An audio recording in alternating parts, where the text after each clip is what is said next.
जा रहा होता है। अरे ये तो हमारे घोड़े का सर है, तूने हमारे घोड़े का सर तन से जुदा कर दिया। हाँ, ये घोड़ा जंगल में खड़ा था, मैंने इसका सर अलग कर दिया, बाकी इसकी टांग और धड़ तो वहीं पर खड़ा है। अरे भाई ये तूने क्या किया?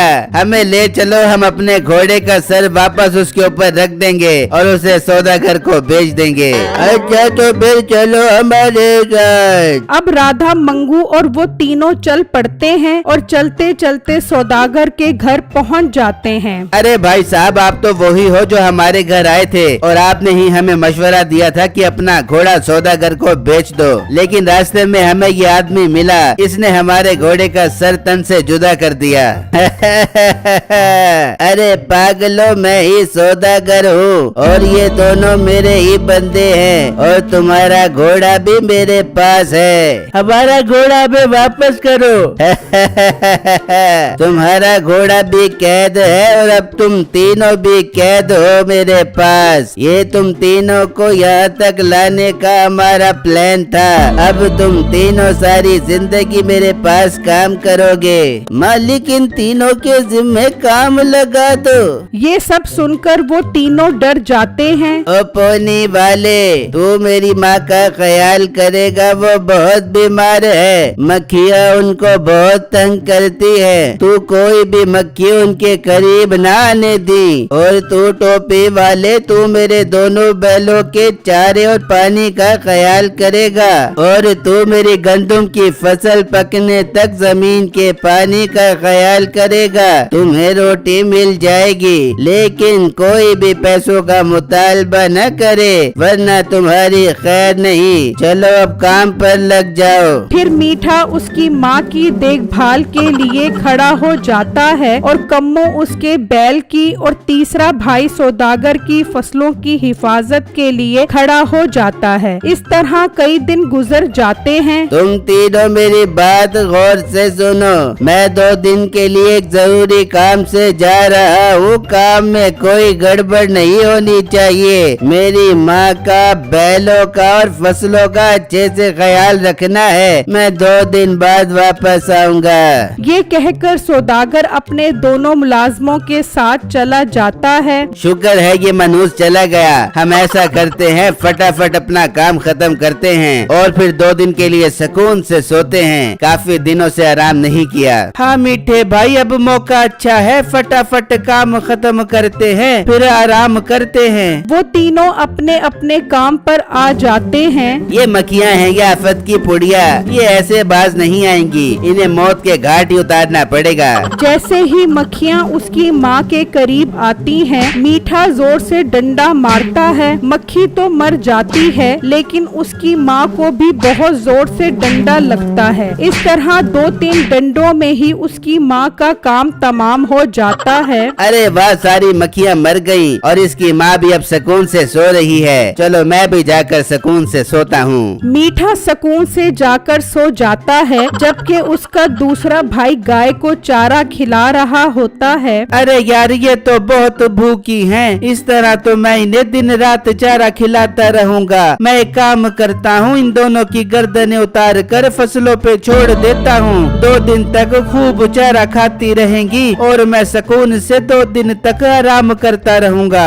वो उन दोनों बैलों का सर तन से जुदा करके फसलों के दरमियान डंडों पर लगा देता है। चलो शाबाश बैलो, सुकून से जितना दिल करे चारा खाती रहो। 2 दिन बाद मैं तुम दोनों को ले जाकर वापस तुम्हारे जिस्म पर फिट कर दूंगा, तब तक मैं आराम करूंगा। फिर वो भी आकर मीठे के साथ सो जाता है, जबकि उनका तीसरा भाई गंदम की फसलों के पास उदास खड़ा होता है। अरे यार, मेरा तो नींद की वजह से बुरा हाल हो रहा है और वो सौदागर बोल कर गया है जब तक फसल न पके इसके पास रहूं। मैं कोई पागल हूँ जो अपनी नींद हराम करूँ। फिर अचानक उसके जहन में एक आइडिया आता है। आ गया, इन फसलों को पकाने का मस्त आइडिया आ गया। वो उसकी सारी फसलों को आग लगा देता है। ये तो बहुत आसान काम था और सौदागर ऐसे ही मेरा टाइम जाया कर रहा था। लो 2 मिनट भी नहीं लगे और फसलें पककर भी तैयार हो गई। अब मैं जाता हूँ और सुकून सुकून से आराम करता हूँ। फिर वो भी आराम करने के लिए आ जाता है। अरे ये दोनों तो मुझसे भी ज्यादा तेज निकले, जो अपना काम खत्म करके आराम करने भी पहुँच गए। मैं भी आ गया हूँ आराम करने के लिए।